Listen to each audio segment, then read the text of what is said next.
मियां जावेद लतीफ़ साहब हमारे साथ मौजूद है, बेहतर तौर पे वही रिस्पॉन्ड कर सकते हैं। अस्सलाम वालेकुम मियां जावेद लतीफ़ साहब, बहुत बहुत शुक्रिया आपके वक्त के लिए। सर, सबसे पहले तो बड़ा सादा सा सवाल है, अब क्योंकि वज़ीर आज़म पाकिस्तान ने स्टेटमेंट दे दिया है कि इंतखाबात नई मरदमशुमारी के तहत होंगे और फिर इसके लिए काउंसिल ऑफ कॉमन इंटरेस्ट का इजलास भी होना है। हुकूमत प्रैक्टिकली 4 रोज़ की मेहमान रह गई है। अगर ये वीकेंड्स निकाल दिए जाए, छुट्टियां निकाल दी जाए, तो कब काउंसिल ऑफ कॉमन इंटरेस्ट का इजलास होगा, कब नोटिफाई होगा, इस हवाले से कुछ टाइमलाइन वज़ा हुई सर? देखें, पहली बात तो ये है कि जो मैंने आपका इब्तदाइया सुना, ये मैं बात क्लियर करना चाहता हूँ कि हम किसी तौर पर भी इलेक्शन का डिले नहीं चाहते और ये मुल्क के मफाद में भी नहीं है। मुल्क की मफाद में यही है कि वक्त मुकर्ररा पर इलेक्शन हो। उससे पहले आप देखें कि 2 सूबों को जिस तरह असम्बलियों को डिज़ोल्व करके एक तमाशा लगाया गया, उस वक्त भी हमारा यही मौक़िफ़ था कि इलेक्शन वक्त मुकर्ररा पर और इकट्ठे होने चाहिए। आज ये कैसे मुमकिन है कि रेहान हम कह दें कि इलेक्शन जो हैं वो 2 दिन भी आगे चले जाएं? 90 रोज़ के अंदर इलेक्शन होने चाहिए। जहाँ तक तल्लक है नई मरदमशुमारी का या उस पर हल्का बंदियों का, तो ये एक इशू ज़रूर है, मगर ये इख्तियार है इलेक्शन कमीशन के पास कि वो मरदम शुमारी पुरानी पे इलेक्शन करवा दें। वो पुराने इलेक्शन 1.5 माह के अंदर अंदर नए हल्का बंदियाँ बना के वो इलेक्शन करवा सकते हैं। अब उनके पास वसाइल भी हैं, इख्तियार भी है। तो मैं नहीं समझता कि ये हुकूमत वक्त या किसी जमात की मर्ज़ी से इलेक्शन आगे पीछे जाएं, बल्कि ये मुकम्मल तौर पर बाइख्तियार है। नहीं, देखिए मियां जावेद लतीफ़ साहब, इलेक्शंस मुकर्रर वक्त पर होने चाहिए, ये ख्वाहिश बहुत दुरुस्त है, ठीक है। और फिर आपने लेजिस्लेशन भी कर दी है, इलेक्शन कमीशन ऑफ पाकिस्तान ने इंतखाबात की तारीख देनी है। लेकिन उसके साथ ही ये बात भी तो अपनी जगह पर है कि अगर काउंसिल ऑफ कॉमन इंटरेस्ट का इजलास हो जाता है और नए डिजिटल सेंसस को वो इंडोर्स कर देते हैं, यानी शाया हो जाती है नई मरदमशुमारी, फिर तो मैंडेटरी है कि इलेक्शन कमीशन ऑफ पाकिस्तान नई मरदमशुमारी के तहत ही हल्का बंदियां करेगा और इंतखाबात कराएगा। फिर बाइंडिंग है इलेक्शन कमीशन ऑफ पाकिस्तान पे। यानी ये डिले का रास्ता भी तो आप खुद ही प्रोवाइड कर रहे हैं ना? नहीं, फिर आ जाएं उसी बात पे कि रेहान, अगर हर चीज़ को आप ये देखें कि हुकूमत वक्त ये चाहती है, आप यहाँ तक के लोग तो ये भी कहते हैं कि गिरफ्तार तो पीटीआई के चेयरमैन को आपने करना है, आप क्यों नहीं कर रहे? जबकि हकीकत ये है कि हुकूमत वक्त कोई भी हो, उसकी ये ज़िम्मेदारी नहीं है कि ना उसके इख्तियार है ना उसका इस्तेहकाक है कि वो किसी को गिरफ़्तार करे या किसी को रिहा करे। ये अदारों का काम है कि अगर कोई गुनाहगार है उनकी नज़र में तो उसको गिरफ़्तार करे, अगर बेगुनाह है तो उसको रिहा करे। हर चीज़ जो है वो आप हुकूमत वक्त पर अगर डालेंगे तो यही तो बदनसीबी पिछले 4 साल रही कि हुकूमत वक्त जो उसकी उस वक्त की थी वो अदारों को काम नहीं करने देती थी, बल्कि खुद जो है वो फैसले करते थे और अदारों को अपने फैसलों से आगाह करते थे और अदारे उसको ओबे करते थे।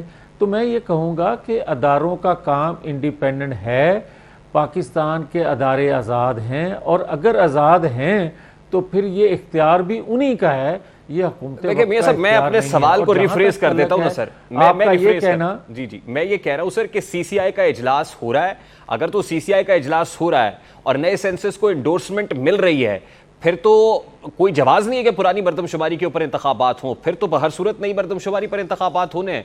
अगर हुकूमत सीसीआई का इजलास नहीं करा रही, नए सेंसस को नोटिफाई नहीं कर रही, फिर मैं आपकी बात मानता हूं कि पुरानी मरदमशुमारी पर इंतखाब हो जाएगा। और इलेक्शन कमीशन भी कहता है फिर तो वो 11 अक्टूबर से पहले पहले इंतखाबात कराने के लिए बिल्कुल तैयार हैं। लेकिन अगर सीसीआई इजलास हो रहा है फिर तो सर ख्वाहिश आपकी अपनी जगह, अमल कुछ और है सर। नहीं रेहान, बात यह है सीसीआई का जो इजलास होता है, मुझे ये बताएं क्या वो हुकूमत वक्त सिर्फ उसमें शामिल होती है या तमाम स्टेक होल्डर उसमें शामिल होते हैं? और जब तमाम स्टेक होल्डर उसमें शामिल होते हैं तो ज़ाहिर है कंसेंसस से कोई फ़ैसला होता है।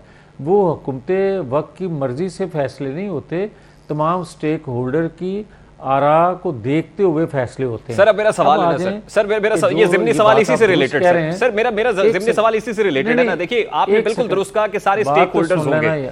सर बात तो सुन लेना। हाँ, चारों सूबा जो वज़राए आला हैं वो मौजूद होंगे, उसमें आपके इत्तेहादी बैठे हुए होंगे सीसीआई के अंदर, उसमें चेयरमैन पीटीआई तो नहीं होंगे या पीटीआई तो नहीं होगी उसके अंदर, तो आप ही लोग होंगे। हुकूमती इत्तेहादियों ने ही फैसला करना है, तो फिर ये हुकूमत के पार्ट पर ही है ना मियाँ साहब। नहीं, अगर आप सिर्फ स्टेक होल्डर समझते हैं, जो आप नाम ले रहे हैं वही है, बाकी पाकिस्तान के लोग जो स्टेक होल्डर नहीं हैं, तो फिर आपकी बात बजाय आप जो कहना चाहते हैं कह दें। मगर मेरे नज़दीक जो है स्टेक होल्डर तमाम जो हैं पाकिस्तान के, वो बैठते हैं सीसीआई के इजलास में। अब आ जाएं कि एक बंदे को अगर आप कहें कि वो फ़ैसला बेहतर कर सकता है, जो कि उसने 4 साल फैसले किए और उसका किया धरा फिर 9-10 मई को सामने आ गया, अगर आप उसी को स्टेक होल्डर पाकिस्तान का समझते हैं, तो फिर मेरे पास तो और कोई कहने को बात नहीं है कि इस मासवाए इसके कि जब 2017 को हटाया गया था नवाज शरीफ को, तो क्या वो स्टेक होल्डर नहीं थे? और जब हटाया गया था तो उस वक्त रेहान तारक साहब को भी बात करनी चाहिए थी कि ये आप कैसे फ़ैसले ले रहे हैं या दिलवा रहे हैं। और फिर 2018 को जब उसको बिठाया गया था ला के, उस वक्त भी रेहान तारक अगर ये बात करते कि ये आप कैसा फ़ैसला कर रहे हैं, आरटीएस बिठाने के बावजूद भी आपके पास अक्सरियत नहीं है, तो आप पाकिस्तान के साथ ये जुल्म क्यों कर रहे हैं? और जब 4 साल फिर अदारों को भी आपने एक पेज पे रख के और ऊपर उसको बिठाए रखा और उससे फैसले लेते रहे और वो फैसले करता रहा, और उसका नतीजा फिर 4 साल में जो आया आज हम सारे भुगत रहे हैं। आप 9-10 मई के वाक़या को भी एक साइड पे रख दें, वो तो एक बहुत बड़ा सानिया है ना। 9-10 मई से पहले तक भी जो कुछ वो करते आ रहे हैं, क्या वो पाकिस्तान के कोई सियासी जमात का कारकुन या लीडर ये बात कह सकता है जो वो करते आ रहे हैं? और अभी बात मैं एक और कहना चाहता हूँ, मुझे ये बताएं कि क्या एक अदारा जो इंसाफ देने वाला अदारा है, उसके अंदर जो रिलीफ उसको दरख्वास्त फाइल करने से पहले मिल जाता है या फाइल करने के, और जितनी दरख्वास्तें उसने दी हैं और जितने रिलीफ उसको मिले हैं, क्या पाकिस्तान की 70 साल तारीख में इस अदारे ने किसी को रिलीफ दिया? नहीं दिया। और क्या आज आप कोई पिटीशन फाइल करते हैं और उसी वक्त उसका नंबर लग जाए, ये पाकिस्तान के किसी और मेंबर पाकिस्तानी को ये हक हासिल है या उसको ये सहूलत हासिल है? अच्छा देखिए भैया जावेद लतीफ साहब, 2017 में अगर एक पॉलिटिकल पार्टी के लीडर को डिस्क्वालीफाई किया गया, पॉलिटिकली आइसोलेट करने की कोशिश की गई, कॉर्नर्ड करने की कोशिश की, बड़ा अनजस्टिफाइड था, हमने उस वक्त भी कंडेम किया, उस वक्त से लेके अब तक वो कंडेमनेशन आ रही है, ये बिल्कुल आउट ऑफ टर्न, और अगर किसी को प्रमोशन आउट ऑफ टर्न मिल गई तो वो भी बिल्कुल गलत था। लेकिन मेरा सवाल अभी सिर्फ ये है ना सर कि पार्लियामान के अंदर आपके पास 2/3 मेजॉरिटी नहीं है, और अगर नए सेंसस के तहत मामलात को चलाना है तो उसके लिए आपको आईनी तरमीम भी चाहिए, और आईनी तरमीम के लिए 2/3 मेजॉरिटी चाहिए। मैं तो इस ज़मन में बात कर रहा हूं कि जब एक पार्टी एक स्टेक होल्डर नहीं होगा पार्लियामान के, तो क्या करेंगे? मैं ये भैया सब ये कह रहा हूं कि 4 महीने तो minimum election commission of Pakistan को फिर भी रिक्वायर्ड होंगे। खैर, अभी इसके पॉलिटिकल एस्पेक्ट्स भी है, डायमेंशंस भी हैं। इलेक्शन, अगर आप ये ख्वाहिश रखते हैं कि इलेक्शन मुकर्रर वक्त पर होने चाहिए, पाकिस्तान पीपल्स पार्टी भी ये ख्वाहिश रखती है कि इलेक्शन मुकर्रर वक्त पर होने चाहिए, जमीयत उलमा इस्लाम पीडीएम के सरबराह मौलाना फजल रहमान का जो स्टेटेड पोजीशन है वो भी ये है कि इंतखाबात ताखीर का शिकार नहीं होने चाहिए। लेकिन अगर होते हैं इन केस, तो फिर उससे नुकसान कौन उठाएगा? ज्यादा नुकसान किसका होगा? देखिए, सबसे ज़्यादा नुकसान जो है वो रियासत का होगा। रियासत का नुकसान कोई सियासी जमात बर्दाश्त नहीं करती, क्योंकि सियासी जमातें जो होती हैं वो रियासत पे कुर्बान हो जाती हैं, रियासत को अपने पे कुर्बान या अपने मकासद के लिए कुर्बान नहीं करती। मैं ये आपको कहूँगा कि कोई भी पॉलिटिकल जमात जो है वो कभी नहीं ये चाहेगी कि इलेक्शन से फरार।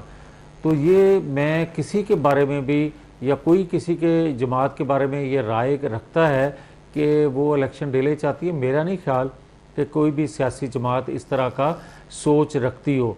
हाँ, जहाँ तक तल्लक है इलेक्शन वक्त पे करवाने का, तो मैं तो आज भी मुझे होप है और मुझे इस बात का यकीन है कि इंशाल्लाह 90 दिन के अंदर इलेक्शन हो जाएंगे।